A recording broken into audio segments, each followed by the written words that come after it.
পশ্চিমারা সভ্যতা শিখাইতে আসে বাংলাদেশের মধ্যে, ঢাকার মধ্যে পশ্চিমা আপনার জাতিসংঘ একটা দপ্তর খুলতে চাচ্ছে।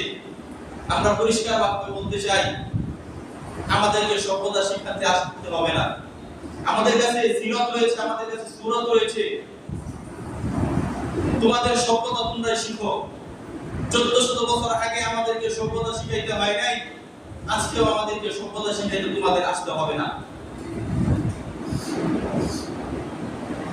তারা তো শুধু মানুষের মধ্যে সাল্লাল্লাহু আলাইহি ওয়াসাল্লাম এমন সময় আগমন করেছিলেন দুনিয়ার মধ্যে যখন সারা পৃথিবীতে ছড়িয়ে পড়েছিল হত্যা, অনৈতিকতা, অরাজকতা, অশ্লীলতা, বেহায়াপনা, দাস প্রথা, নারী নির্যাতন, কন্যা সন্তানকে জীবন্ত কবর দেওয়া। এমন সময় রাসূল আরবি সাল্লাল্লাহু আলাইহি ওয়াসাল্লাম দুনিয়ার মধ্যে আগমন করেছেন।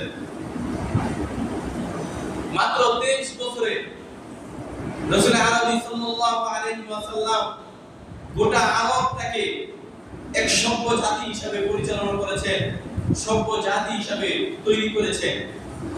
আজ আমি প্রশ্ন করতে চাই, সে ডাক্তার, বিজ্ঞান, ইঞ্জিনিয়ারকে কোন সে অলৌকিক শক্তি, কোন সে জীবন কাঠি, যে অলৌকিক শক্তির মাধ্যমে, যে জীবন কাঠি জাদু স্পর্শে রাসূল আরবি সাল্লাল্লাহু আলাইহি ওয়াসাল্লাম জাহিলিয়াতের যুগকে স্বর্ণ যুগে রূপান্তরিত করেছেন। তারা আজকে কোন প্রশ্নের উত্তর দিতে পারবে না। প্রশ্নের উত্তর আমাদের কাছ থেকে নিয়ে যান। রাসূলের সিরাত, রাসূলের সূরত, কুরআন এবং হাদিস দ্বারা আল্লাহ রাসূল সাল্লাল্লাহু আলাইহি ওয়াসাল্লাম অসভ্য জাতিকে সভ্য জাতি হিসেবে পরিণত করেছেন।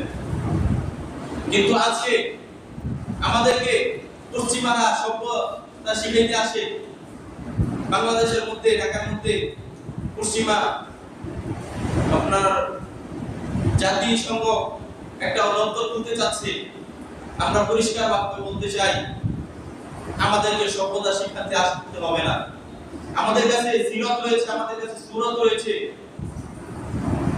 তোমাদের সভ্যতা তোমরা শিখো। 1400 বছর আগে আমাদেরকে সভ্যতা শিখাইতে হয় নাই, আজকেও আমাদেরকে সভ্যতা শিখাইতে তোমাদের আসতে হবে না।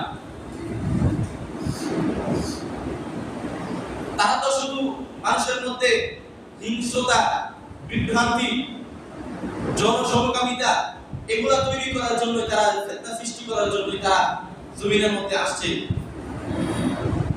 অনেক কাজ করছেন সংস্কারমূলক, কিন্তু পরিশেষে আবেদন থাকবে, ভালো কাজ করার সাথে সাথে খারাপ কাজগুলো করেন না, ভালো কাজ করেন। আজকে আমরা মুসলমানরা 52টি 53টি রাষ্ট্র, তবে আজকে আমরা মুসলমানরা মার খাচ্ছি, নির্যাতিত হচ্ছি।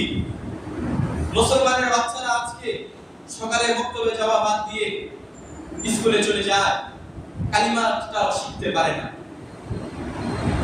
নামাজ কয় রাকাত, কোন ওয়াক্তে কয় রাকাত নামাজ, এই কথাটাও বলতে পারে না। আফসোস, আর তারা আমাদেরকে সভ্যতা শেখানোর জন্য আসে। বিভিন্ন স্কুলে গেলে সকালে দেখা যায় স্কুলের মধ্যে ছাত্র-ছাত্রী অভাব নাই, কিন্তু মক্তবে গেলে ছাত্র-ছাত্রী খুঁজে পাওয়া যায় না।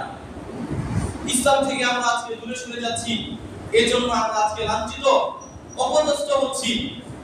আমরা যখন ইসলামকে, ঈমানকে মজবুত করতে পারবো, আল্লাহ পাক রব্বুল আলামিনের পক্ষ থেকে তখন আমাদের কাছে সাহায্য আসবে। আজকে যেদিকে তাকাবেন সেদিকেই দেখবেন মুসলমান মার খাচ্ছে।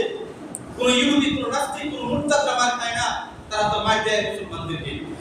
তার একমাত্র কারণ হচ্ছে আমরা রাসূলের আদর্শ হতে বিচ্ছিন্ন হয়ে পড়ছি, রাসূলের সিরাত থেকে সরে পড়ছি, রাসূলের সূরত থেকে সরে পড়ছি।